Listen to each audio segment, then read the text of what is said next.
Good morning সবাইকে। কেমন আছো তোমরা? সকালবেলায় ভাবছো তো এত খাবার দাবার কেন দেখাচ্ছি।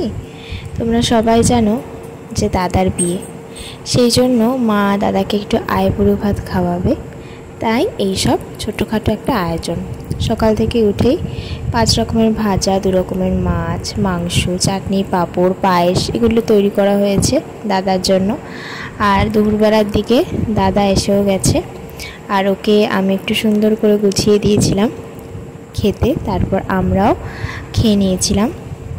আর এইটা দেখো আমাদের ঠাকুর ঘরের অবস্থা। আগের কিছু ভিডিওতে আমি তোমাদের দেখাচ্ছিলাম যে আমাদের ঠাকুর ঘরটা একটু চেঞ্জ হচ্ছে, উপর থেকে নিচে আসছে কিছু কারণের জন্য। তো নিচে কেমন করে সাজিয়েছি ঠাকুর ঘরটা এখনও পুরোপুরি সাজানো হয়ে ওঠেনি, যতটুকু সাজিয়েছি ততটুকুই তোমাদের সাথে শেয়ার করছি। আর আসনগুলো এখনও ঠিকঠাক জায়গায় বসেনি, একটু ঠিক চলছে, আসনগুলো একটু ঠিক করে তারপর একেবারে সুন্দর করে বসিয়ে নিয়ে তোমাদের সাথে শেয়ার করছি। তো সমস্ত কিছু সেই দিনই একেবারে ঠিকঠাক করে বসিয়ে দিয়েছিলাম। আর আলমারিটাও সুন্দর করে গুছিয়ে নিয়েছিলাম। আলমারিতে বেশিরভাগ সব গোপুর জিনিসপত্র। আজকে তোমাদের সাথে এই অবধি, আবার দেখা হবে পরের একটা ভিডিওতে। টাটা।